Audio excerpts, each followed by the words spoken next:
Howdy, Jacob here. Today we're looking at Bluebird Corporation in the machinery industry, 1.2 billion market cap, slightly higher enterprise value. Company's growth has been very lackluster, but looks like after COVID dropped quite a bit, but they are at levels that are even higher than pre-COVID, so that's good that they're getting back there. Gross margin is relatively the same, with operating margin relatively the same, but we are seeing very low margins, so less we're looking at mid single digit operating margin here, so very low. Even gross margin is very low, double digit. So cost of goods sold.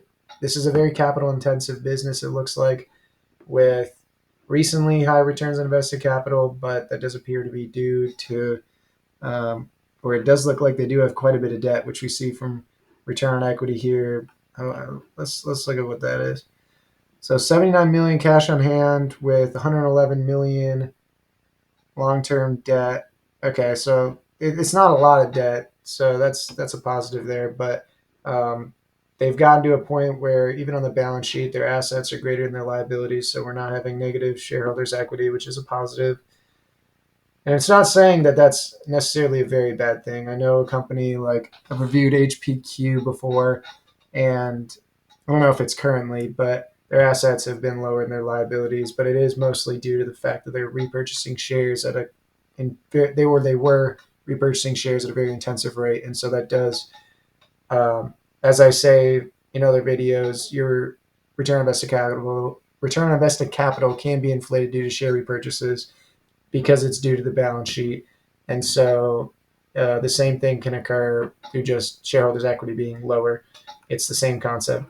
And so the cash flow statement shows quite a bit higher cash from operations, but the 2 years of COVID definitely hurt them. Very low capital expenditures in relation to their cash from operations, though, at least recently. So that's good. So although it looked like a capital intensive business through cost of goods sold being extremely high with their gross margins being low double digit, we are seeing that on the free cash flow side, their reinvestment through capital expenditures and what it takes to maintain the business is actually not crazy high. But this is very tough to look at because the 2 years from COVID they got hurt quite a bit. But I think if we were to average things out, they've done share repurchases in the past outside of, but they haven't done it very recently. That's pre-COVID. They repurchased some shares, and then they have been paying down debt recently. They don't pay a dividend, so it looks like that debt pay down is quite a bit of their use of cash. But I think they're in a better spot now where I mean, they're much higher free cash flow now. If that kind of offsetted the previous 2 years of craziness, maybe we're looking at a 20 to 30 million 5 year or 10-year average free cash flow in relation to their long-term debt that still is a little over 5 years. And so just things to call out here. It's not the most consistent. The income statement, balance sheet, and cash flow statement are not extremely consistent. So I think this is going to be a business we're going to have to look at kind of what was the levels if we remove COVID, because I just don't think that in a lot of businesses, it's the same with Southwest or Carnival Cruise Line. Like you can't really necessarily take those craziness into effect and average out the 2% margin that we're seeing when before it was 10%. Now, I'm not saying they'd go back to that 10% on that side, but same with this. They're starting to get back to that 4% range, which is positive. But yeah, I just don't think it's necessarily appropriate to use averages that are inclusive of this if they've already shown to go back to those pre-COVID levels.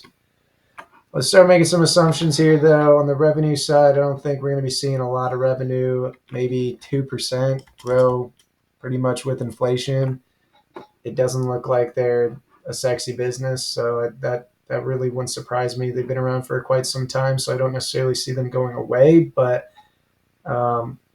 with the things that they do, I don't see them going away. But I just don't see them growing at a rate that some of the high ROIC companies are that we've looked at. Their terminal P, I mean, I'd probably want to get it pretty cheap because just the very low margin business a slight increase in any sort of cost could really hinder that ability. 15% return. Margins, I mean, we're looking pretty low, even if we remove the 2 years from COVID. Like, let's do 2.5. And then for share change, they haven't really bought back any shares recently, and stock-based compensation isn't crazy, but I think I'd be comfortable with 1%. And yeah, we're saying it needs to fall quite a bit before I'd purchase this. So interesting company, one I'd want to do more research on, but to me, it doesn't look like it's at a point of price that's extremely attractive. So I'm going to wait.